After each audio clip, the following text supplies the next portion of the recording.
Good morning students. आज हम quartile deviation से रिलेटेड प्रैक्टिस करेंगे। तो स्टूडेंट्स एक क्वेश्चन है, देखिए, calculate quartile deviation from the flowing data, है ना। Calculate quartile deviation from the flowing data, आप यहाँ पे देख रहे हैं क्लास इंटरवल। क्लास इंटरवल क्या है? 40 to 42, इनका फ्रीक्वेंसी है 5, फिर 37 to 39 फ्रीक्वेंसी 8, फिर 34 to 36 फ्रीक्वेंसी 9, फिर 31 to 33 फ्रीक्वेंसी 10, फिर 28 to 30 फ्रीक्वेंसी 7, फिर 25 to 27 फ्रीक्वेंसी 5, फिर 22 to 24 फ्रीक्वेंसी 4 और 19 to 21 फ्रीक्वेंसी 2। और हम पिछले क्लासेस में बताए थे कि क्वार्टाइल डेविएशन निकालने के लिए आपको क्या निकालना पड़ता है? क्यूमुलेटिव फ्रीक्वेंसी निकालना पड़ता है, जिसको कहते हैं संचयी बारंबारता। तो देख लीजिए, क्यूमुलेटिव फ्रीक्वेंसी निकालने के लिए हम यहाँ पे क्या कर रहे हैं, सबसे पहले जोड़ रहे हैं। यहाँ पे देखिए 2 है, फिर 2 के बाद 6 और 2 4 6 हो गया, है ना। 2 हो गया, 2 के बाद 6 हो गया, 6 के बाद देखिए 6 और 5 11 और 7 18 हो गया, 18 और 10 28 हो गया, और 28 और 9 37 हो गया, और 37 और 8 45 हो गया, 45 और 5 50, है ना। तो क्यूमुलेटिव फ्रीक्वेंसी यहां से जब हम नीचे से हम जोड़ते गए, क्योंकि हमारे जो क्लास इंटरवल है वो नीचे से अपर की ओर जा रहा है, तो नीचे से जब हम ऊपर से जोड़ते गए तो टोटल कितना हो गया? 50 हो गया। इसी तरह से यहाँ पे जब हम सारे फ्रीक्वेंसी को जोड़ेंगे, जितने फ्रीक्वेंसी है, जैसे 2 4 5 7 10 9 8 5, तो सारे फ्रीक्वेंसी को जोड़ेंगे तो n इक्वल टू क्या हो जाएगा? ये n equal to total number of frequencies, है ना, ये हो गया 50। अब मैंने कहा था कि आपको यहाँ पे आप देखे थे प्रीवियस क्लासेस में Q1 इक्वल टू क्या होता है?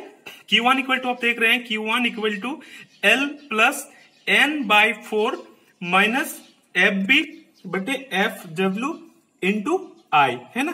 तो L Q1 निकालने के लिए हम यहाँ पे देख लीजिए क्या कर रहे हैं कि यहाँ पे देखिए हेयर N इक्वल टू 50, है ना। केस जो मैंने कहा था कि ये केस है क्या? When data have been grouped, that is frequency is given for each class interval, है ना। तो यहाँ पे जो n का वैल्यू हुआ, n का वैल्यू कितना है?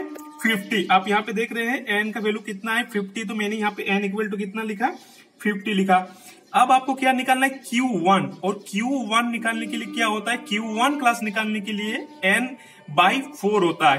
तो यहाँ पे 50/4, यानी जब हम 50 को 4 से डिवाइडेड करेंगे तो 12.5, है ना।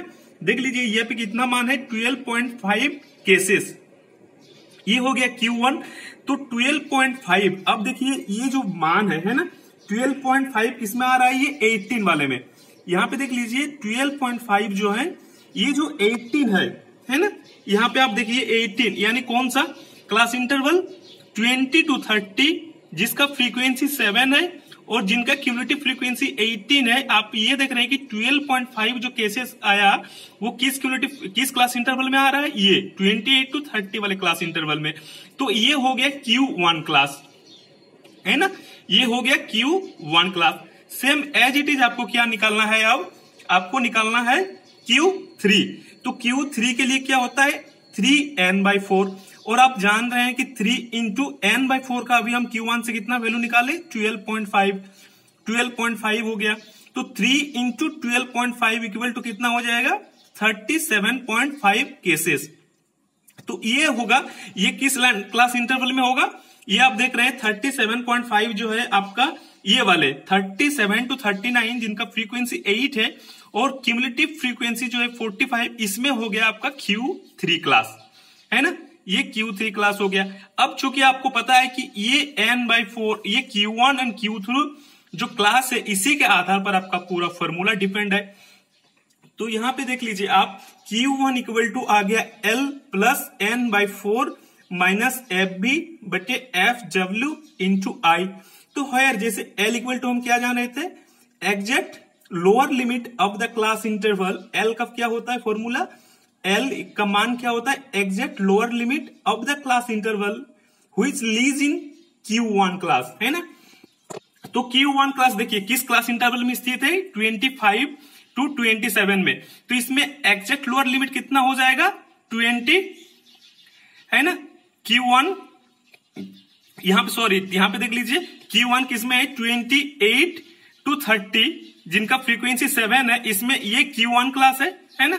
तो ये जो 28 है इसका एग्जैक्ट लोअर लिमिट कितना हो जाएगा, 27.5। मैंने कहा था कितना होगा, इसमें लोअर लिमिट में 0.5 घटेंगे, तो यहाँ पे हो गया आपका 27.5 ऑफ FB है ना। FB मैंने क्या कहा था, FB ये कहा था कि cumulative frequency just below the Q1 class है ना, cumulative frequency just below the Q1 class है ना। तो यहां पे देख लीजिए क्यूमुलेटिव कौन सा है, Q1 क्लास, ये वाला Q1 क्लास है 28 to 30। तो इसके just below the cumulative frequency just below the Q1 class. तो यहां पे देख रहे हैं 11 हो रहा है, तो यहां पे आप लिखिए FB इक्वल टू कितना हो जाएगा 11, और FW इक्वल टू मैंने कहा था फ्रीक्वेंसी विदिन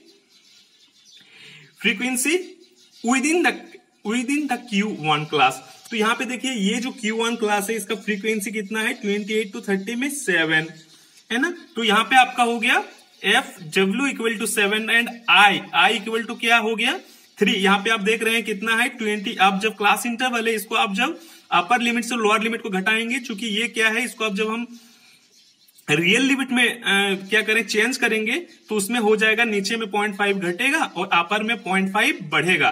तो जब आप 20 क्या कहते हैं कि किसी भी क्लास इंटरवल में जैसे 30.5 माइनस 27.5, तो आपका size of the class interval कितना हो जाएगा, I इक्वल टू 3। तो यहां पे आपका हो गया Q1 equal to 27.5 plus 12.5 minus 11/7 into 3।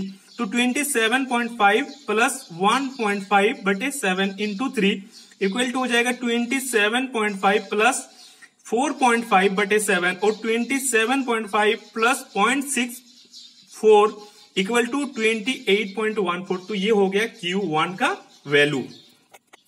अब एज इट इज ऐसे ही करना है ना। Q3 इक्वल टू कितना देख लीजिए, Q3 के लिए Q3 क्लास कौन सा है, ये वाला 37 माइनस 39। आपका Q3 का कितना वैल्यू आया है, 37.5 केसेस है ना। 37.5 केसेस आप इसमें देखिए, तो Q3 का जो क्लास है ये किसमें आ रहा है, 37 to 39 जिनका फ्रीक्वेंसी 8 है और क्यूमुलेटिव फ्रीक्वेंसी जो है 45 है।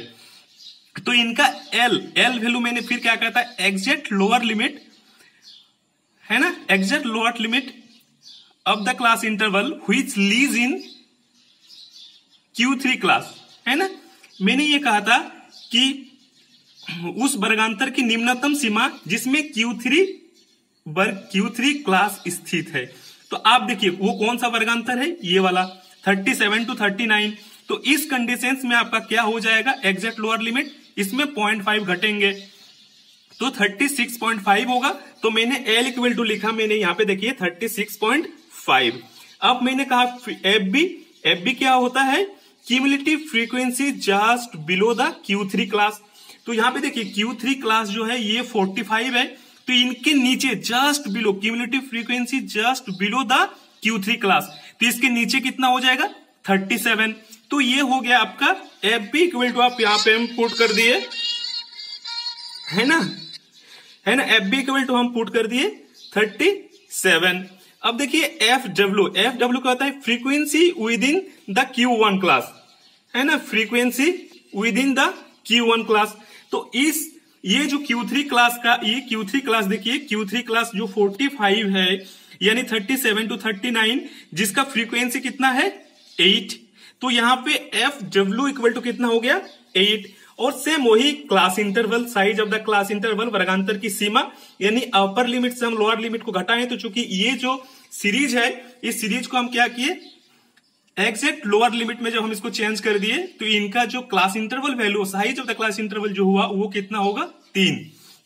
तो फिर as it is same condition हुई, यहां पे देख लीजिए कि Q3 इक्वल टू L का वैल्यू जो है 36.5 फिर प्लस 37.5 है ना 37.5 और 37.5 माइनस 37/8 इंटू 3, तो 36.5 plus 0.5/8 into 3 equal to 36.5 plus 1.5/8 equal to 36.5 plus 0.19। तो इनका जो वैल्यू हो गया वो 36.69। और मैं शुरुआत में ही कहा था कि इनका जो फॉर्मूला होता है ये तो आपका Q1 और Q3 का वैल्यू आया।